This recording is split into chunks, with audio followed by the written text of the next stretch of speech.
The moment the first pile of timber touched the shoreline, I saw a curtain shift from the neighbor's window across the lake. I didn't think much of it until 20 minutes later when a woman in a beige windbreaker and oversized sunglasses came storming down the gravel path with a clipboard, the universal HOA weapon of choice. Her voice pierced the calm air before she was even within range. "Excuse me? You can't build that here. That's a clear violation of HOA lake regulations." I paused mid-hammer, squinting against the sun, and calmly set my tool down on the growing dock frame. "I'm sorry, who are you?" I asked, even though I already knew. She introduced herself as Linda Harrison, head of the Waterfront Aesthetic Committee. The name sounded like something pulled from a parody of suburban horror. I had just purchased the cabin and surrounding property 3 months ago, an old fishing retreat built in the 1950s. Tucked at the far end of the lake, bordered by forest on 3 sides, and the calm shimmer of water on the 4th, I bought it. Because I needed quiet, because I wanted privacy. And mostly because I wanted to build something of my own, something grounded and away from everything. What I didn't realize when I signed the papers was that I'd be entering a silent war. Zone with a homeowners association I never agreed to join. "This lake is governed by our HOA," Linda continued, her tone authoritative, tapping her pen on the clipboard like a gavel. "Any modifications to the waterfront must be pre-approved, especially structures. Docks, cabins, lifts it all. Needs architectural review." I remained calm, stepping down from the frame and wiping my hands on a rag. "I appreciate your concern, but this land and the lake access here isn't under HOA control. I bought this parcel outright, deed, title, and all riparian rights. You might want to double-check your boundary maps." That didn't sit well. Linda's face flushed, and she sputtered. "That can't be right. All waterfront properties are governed by us. That's how it's always been." I smiled politely and walked back to my truck, pulling out a copy of the deed and plat map. "Here," I said, handing it to her. "You can take a picture of this if you want, but I suggest calling your lawyer before making threats. This is privately owned, both the land and the water along this stretch. You can even verify it at the county office." She didn't take the paper, just glared at it, then at me, and turned on her heel without another word. I knew that wouldn't be the end of it. 2 days later, as I was cementing the dock pilings, a county sheriff's cruiser rolled up the gravel road. The deputy stepped out, friendly, but clearly responding to a complaint. "Hey there, sir. Got a report about unauthorized construction on protected HOA property." I greeted him with a smile, already expecting the visit. "No problem, officer. Got all the documentation right here." I showed him the same papers I tried to show Linda, including the section of the plat map that clearly outlined my parcel extending into the lake and marked as not within the HOA boundaries. He took pictures, called dispatch to verify the property records, and after a short back and forth on his radio, handed me back the documents. "Looks like you're in the clear. This part of the lake isn't under their jurisdiction. You're free to continue." Gave a small laugh. "You'd be surprised how often this kind of thing happens around here. HOA folks get power hungry." I thanked him, and he left with a nod and a casual wave. But the real storm was just beginning. That weekend, while I was installing the railing along the dock, I noticed 3 different neighbors standing near the lake on the opposite shore, watching with binoculars. By Monday, a formal letter arrived certified, of course, from the HOA board, claiming I was in flagrant violation of community water use policy and demanding I cease and desist all unauthorized construction activities pending a formal hearing. It would have been laughable if it weren't so aggressive. I drafted a reply, attached copies of the deed and the county's verification, and sent it to both the board and their attorney. I thought that would end it. I was wrong again. A few days later, I came home from a supply run to find 2 uniformed police officers waiting at my cabin. Not sheriff deputies, Cedar Police. We received a 911 call about potential environmental violations and trespassing related to unpermitted construction. My jaw nearly dropped. "They called 911?" I asked. "Over a dock?" The younger officer looked embarrassed. "We didn't know what we were coming into, but honestly, this looks fine. Still, we have to file a report." I showed them everything again. Both officers left after 15 minutes, apologizing for the inconvenience. That's when I realized Linda and the HOA weren't going to stop. They weren't just challenging me, they were trying to wear me down, to create pressure through annoyance and escalation. But I wasn't going anywhere, not when I had done everything by the book. Not when I knew the law was on my side, especially not when I had plans bigger than just a dock. Because what they didn't know was that I wasn't just building a place to fish, I was preparing to make this property my full-time home, a self-sustaining retreat far from HOA control. And if they thought calling the cops would scare me off, they had no idea who they were dealing with. This wasn't just a land dispute anymore. It was a battle over who really owned peace of mind. Don't miss what happens next in this explosive story of land rights. Ow. HOA overreach, and one man's quiet fight for freedom. Like the video, leave a comment if you've ever dealt with HOA madness, and subscribe to Sham Stories so you never miss the wild truth behind the calmest neighborhoods. Over the next week, my dock construction progressed smoothly, despite the growing sense that I was being watched from across the lake. I had installed solar lighting along the walkway, completed the handrails, and was beginning work on the boathouse roof when I noticed something odd. A drone hovering about 20 feet above the water. Inching closer to my property line with every slow mechanical buzz, it circled once, twice, then hovered still, clearly recording. I waved once, mocking politeness, then went back to work. 30 minutes later, it returned, this time lower and closer. I knew then this wasn't curiosity. Someone from the HOA was actively surveilling me, and my guess was it was Linda or one of her self-appointed enforcement lackeys. I took a few photos of the drone, captured it on my security cameras, and documented the time. The next morning, I filed a formal complaint with the county, citing harassment and unauthorized surveillance over private property. The clerk at the zoning office didn't even look surprised. "Is it the HOA again?" she asked. I raised an eyebrow, and she smirked. "We've had 3 other property owners in the last year complain about similar things from that same HOA. They're known for overstepping." Her words were both comforting and frustrating. Comforting because I wasn't alone. It's frustrating because it meant this wasn't new, just a pattern left unchecked. I decided I wouldn't just defend myself, I'd expose everything. I can't. The cabin, I set up wildlife trail cameras pointing toward the woods near the lake's edge, where HOA members were known to walk. I added signage on my dock that read, "Private property. Not subject to HOA jurisdiction.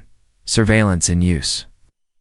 I printed it on metal, bolted it into place, and smiled as I did it. That same evening, a group of neighbors held what looked like an informal HOA gathering at the far end of the lake. It wasn't at the community center. It was on Linda's patio, lit by tiki torches and fueled by gossip.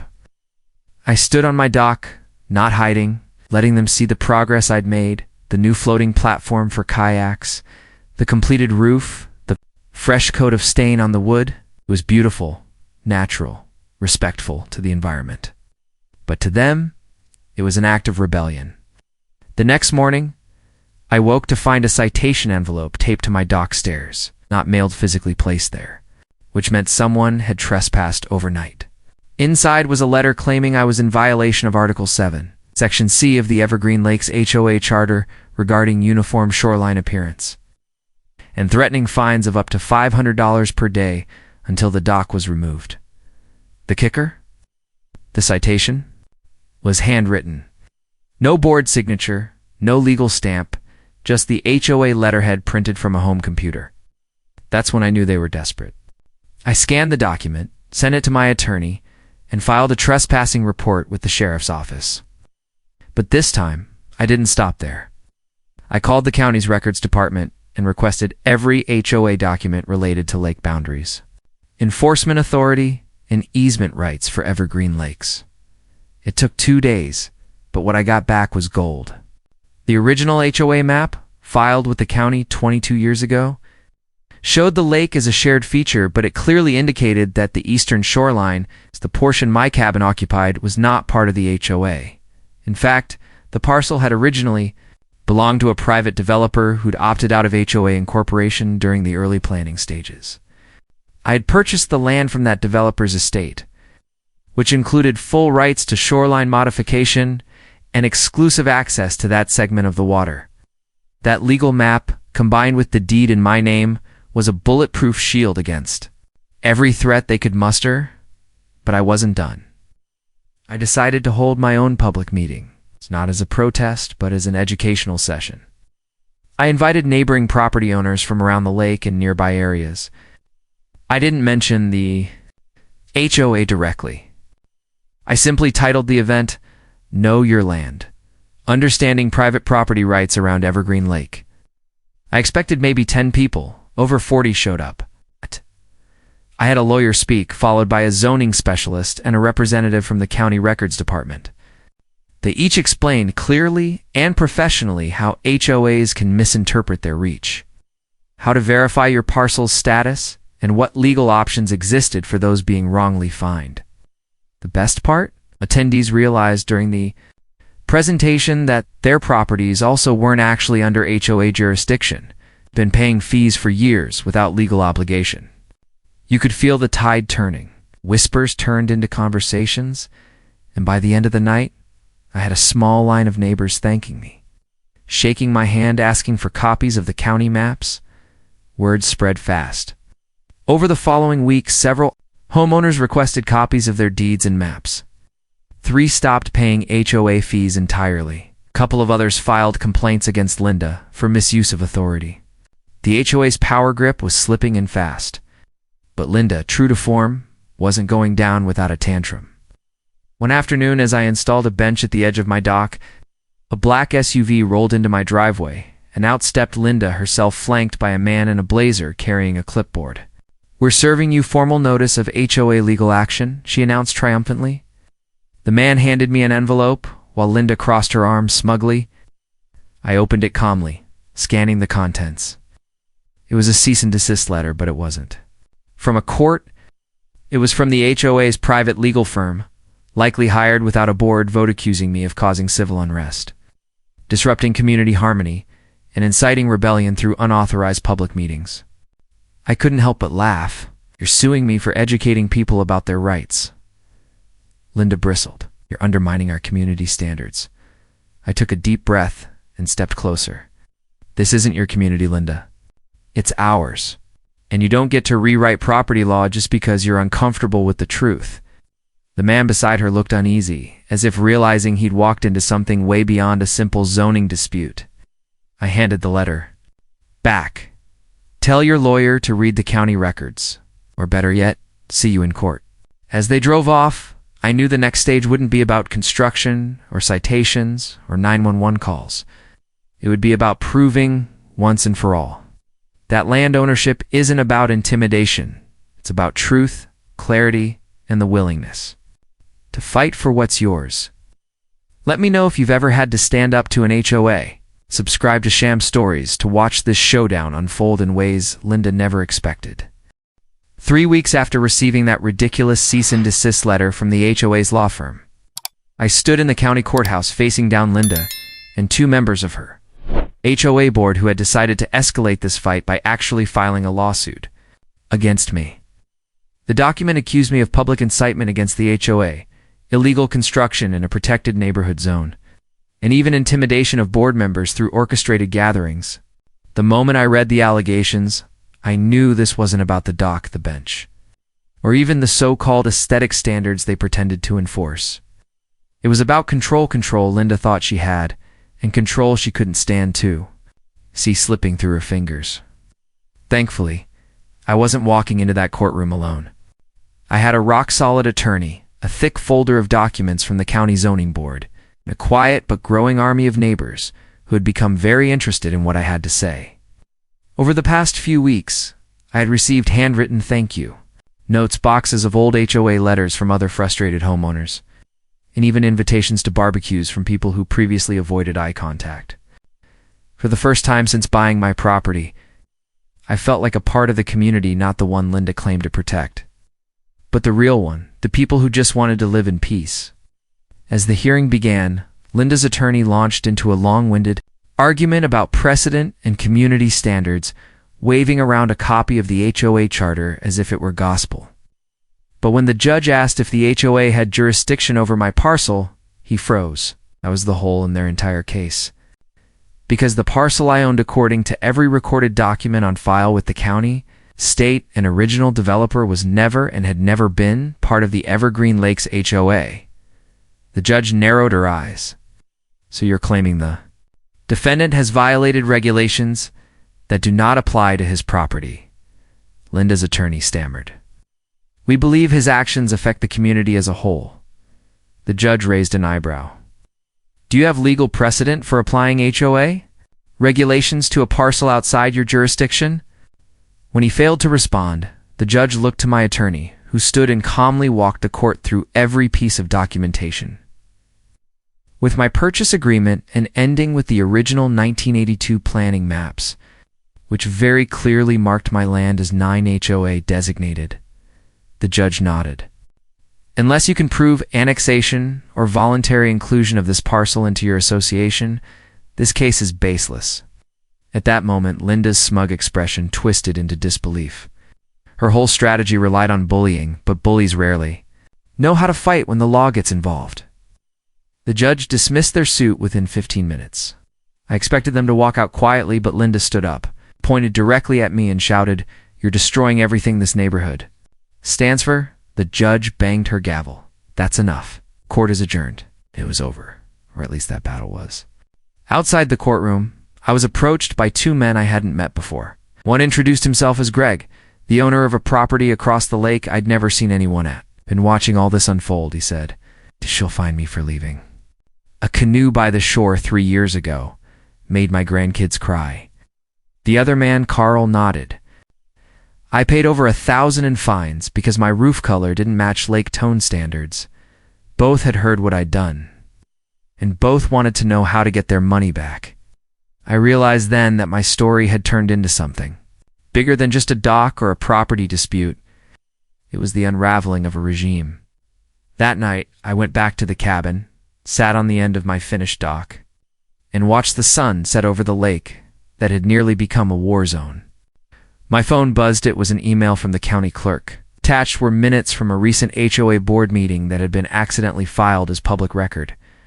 In it, Linda openly admitted she had no legal authority over my land but wanted to make an example of me, to discourage future noncompliance. I couldn't believe the boldness. She had weaponized her position with full knowledge. She had no real authority. The next morning, I printed those meeting minutes and drove straight to the County Ethics Commission. Within the week, an investigation was launched into misuse of power and funds within the Evergreen Lakes HOA. 2 board members resigned. A third stopped responding to emails, but Linda, she doubled down. Flyers began appearing taped to mailboxes around the neighborhood with phrases like "defend our neighborhood" and "stop unregulated development." Each one with a grainy photo of my dock. She even claimed I was planning to start a marina, which was so absurd I couldn't help but laugh. I wasn't expanding. I was existing. She just couldn't stand that someone was outside her control. But while she played dictator, I kept building. The dock became a gathering spot. Families came by canoe to fish. Neighbors brought chairs and chatted. One woman even said, "I forgot what it was like to feel welcome on this lake." That one hit me, because the lake should have been that way all along. Peaceful, open, shared not, ruled by threats and citations. Then one afternoon as I painted the last section of the boathouse trim, a local news van pulled into the driveway. They'd caught wind of the court case and the county investigation, and now they wanted to do a segment on HOA overreach. I hesitated, not wanting to turn this into a media circus, but part of me knew that light was the best disinfectant. The interview aired that weekend. It was respectful, balanced, and factual. They showed the documents, even the lawsuit dismissal. But most importantly, they interviewed my neighbors, people who'd been quietly suffering under Linda's reign and were finally speaking up. The next HOA board meeting had record turnout. Not everyone was there to support me, but most had questions, real ones. How much power did the HOA really have? What had they been doing with collected fees? Why were so many fines undocumented? Linda tried to run the meeting like nothing had changed, But the room wasn't listening anymore. They were awake now. As the meeting ended, a petition was passed around, calling for a vote to remove Linda as board president. I didn't start it. I didn't even sign it. But the community I'd unintentionally helped empower did, and that was enough. I walked home in the dark, the lake reflecting moonlight like a silver sheet, and thought about how all this began. With a simple dock, a few boards, some screws, and a dream of peace. I had no idea I'd be challenging the very fabric of control that held this neighborhood hostage, but now that the fight had started, I wasn't backing down. Stay tuned to see how this battle finally ends. If you've ever had to face off against a power-hungry HOA or a neighbor who thinks they run the world, like this video and subscribe to Sham Stories. We're just getting to the good part. The week following the HOA board meeting felt like a seismic shift across the neighborhood. As if the surface of the lake no longer reflected just calm water. Want to bet also the ripple effect of long-buried resentment finally coming to light? Linda had always relied on silence and fear and complacency to maintain her position as queen of the cul-de-sac. But with her tactics exposed and questions flying from every direction, her control was visibly unraveling. Several neighbors, who had previously kept their heads down, now began openly speaking out, organizing side meetings without HOA oversight, digging through old fee records, and questioning years of citations and fines. One couple I hadn't met before, Roger and Denise, who lived 2 blocks up, showed up at my cabin holding a stack of printed documents. They had been fined nearly $2,500 over the past 3 years for things like yard clutter and off-color shutters, none of which had ever been supported by photographic proof. "We thought it was just the cost of living here," Denise said, her voice trembling with anger and regret. "Now we know better." Like many others, wanted to join the push to restructure the HOA or dismantle it altogether. I told them I wasn't leading a movement, but I wouldn't stand in the way of it either. Meanwhile, Linda wasn't going down without another fight. Days after the news segment aired, she sent out a community emergency bulletin accusing me of inciting civil unrest, violating environmental codes, and endangering children with unregulated shoreline structures. She even included grainy, poorly lit images of the dock with arrows pointing to completely safe features, like the ladder and bench, labeling them hazards. It was comical if it weren't such a blatant attempt to smear and scare. But her campaign backfired. People weren't buying it anymore. Some openly laughed at the bulletin in the community group chat. Others printed it and brought it to the next informal gathering I hosted at the dock, holding it up like a trophy of her desperation. The dock had quickly become a symbol of independence, of resistance, of how far one could go simply by standing their ground. It wasn't just my structure anymore. It had become a gathering place, a literal platform for truth. Kids fished from it. Parents sipped coffee on its benches. Neighbors met there to discuss what the HOA had become and what it could be without Linda's influence. And that's when the county delivered the final blow. After reviewing the public complaints, financial inconsistencies, and misuse of jurisdiction, they issued an official audit of Evergreen Lakes HOA. The announcement came via formal letter sent to every registered household, stating that the HOA's financials would be reviewed and that any board member found to be misusing funds or authority could face removal or legal consequences. I read it twice before I allowed myself to smile. The HOA wasn't just being challenged now, it was being held accountable. Linda, however, wasn't going down quietly. She began a campaign to paint herself as the victim, holding an emergency board meeting in her backyard and inviting only trusted members. That exclusivity didn't sit well with the rest of the neighborhood.